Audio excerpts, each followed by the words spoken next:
men are allowed to marry for 4 women? And the second one is, how can you prove that Jesus was not crucified? Well, there's two questions. But are you a Christian? I am. Well, there's two questions. That why does Islam permit a man to have up to 4 wives? Why does Islam permit a man to have more than 1 wife? And second question, how can you prove that Jesus Christ, peace be upon him, was not crucified? That Quran is the only religious book on the face of the earth which says marry only one. You read the Bible, you read the Ramayana, you read the Mahabharata, you read the Veda. No religious book on the face of the earth says marry only one besides the Quran. If you read Ramayana, the Hindu scriptures, the father of Sri Ram, he had more than 1 wife. If you read Mahabharata, Sri Krishna, how many wives he had? 4, 10, 1,000, 10,000. He had 16,108 wives. So if Sri Krishna can have 16,108 wives, so why can't Muslims have maximum up to 4?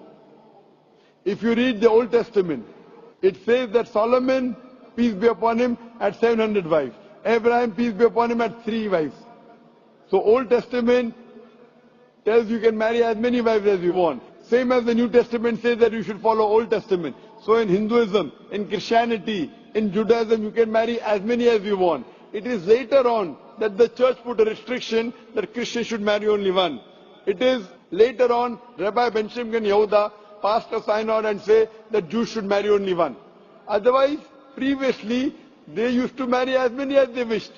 It is the Indian Penal Code in India in 1954 that put a restriction and said under the Hindu Special Marriage Act, the Hindus should marry only one. But the scriptures put no restrictions. Let's analyze what does the Quran say. Quran says in Surah Nisa chapter 4 verse number 3, marry women of your choice in 2s, 3s or 4s, but if you can't do justice, marry only one.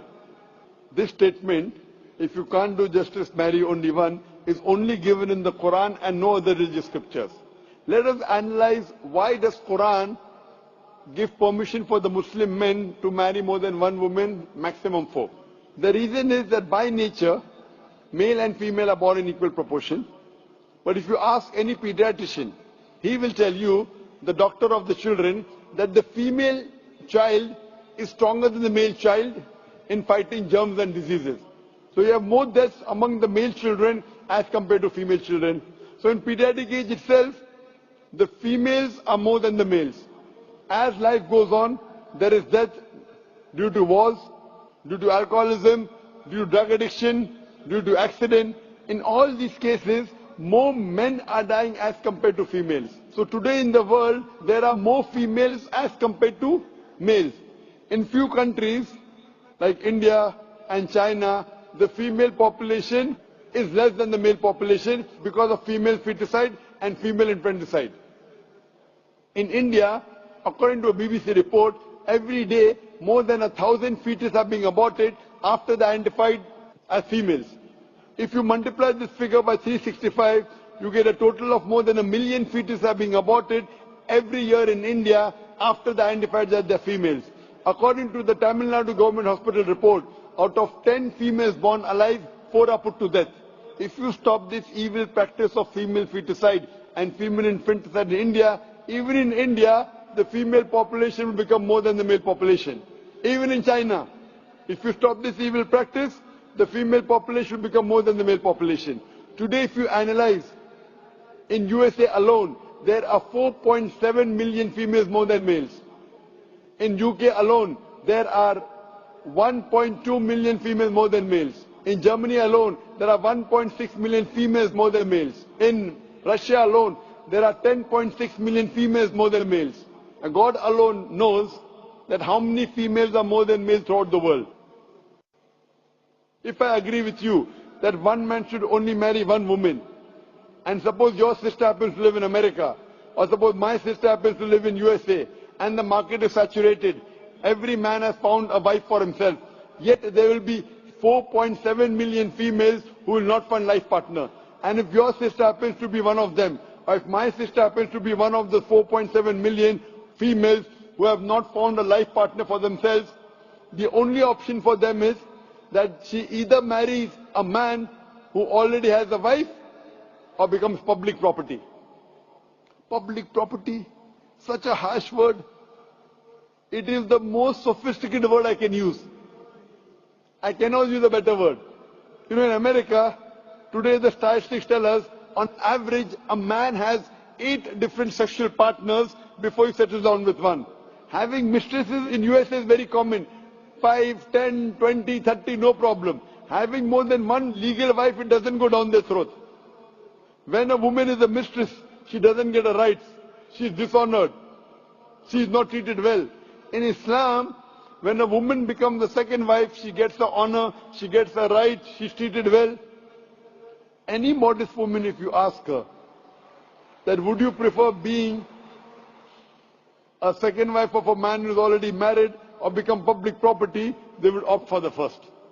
So Islam has given permission for some men to have more than one wife to protect the modesty of the woman. Coming to your second question. Is it allowed for ladies to marry 4 men? Brother, you're asking counter question, the time is limited. You asked 2 questions, now you're asking a 3rd question. Are you convinced with the first answer? I'm convinced with the first one. MashaAllah, so you're convinced, okay. The brother asked that, is a woman allowed to have more than one husband? If you do that, this problem will be exaggerated more. I mean in Muslims. In Muslims. As it is, women are more than men. If women marry more than one husband, the problem will be exaggerated. Point number 1. Point number 2, if a man has more than one wife and if the child is born, you can easily identify who is the father, who is the mother. If a woman has more than one husband and if the child is born, But DNA is still allowed. brother, let me finish the answer now. You asked the question, was I interfering? Was I interrupting? Yes or no? No. No. So why are you interrupting? After I finish, you can ask, no? I'm a medical doctor. Are you a medical doctor? No. I'm a medical doctor. I know about DNA testing. I'll come to it. Once, if a woman has more than one husband, 2 husbands, and if a child is born, and if he goes to admit in the school, and if the question, who's your father, she'll have to give 2 names. You're talking about DNA testing. I know about it. DNA testing is recent. Was DNA testing there 50 years back?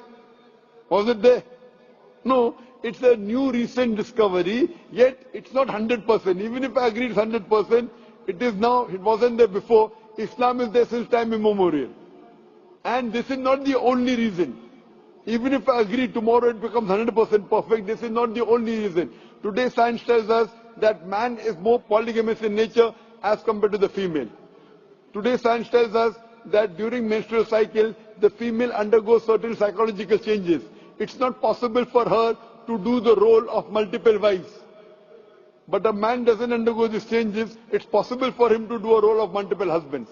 Today science tells us that if a man has multiple sexual partners and all are faithful, there is no problem. But if a female has multiple sexual partners and all are faithful, there are chances of sexually transmitted diseases to emerge.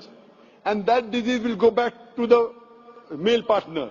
So medically, it is not acceptable that a female has multiple partners, but medically and scientifically, it's acceptable that a male can have multiple partners.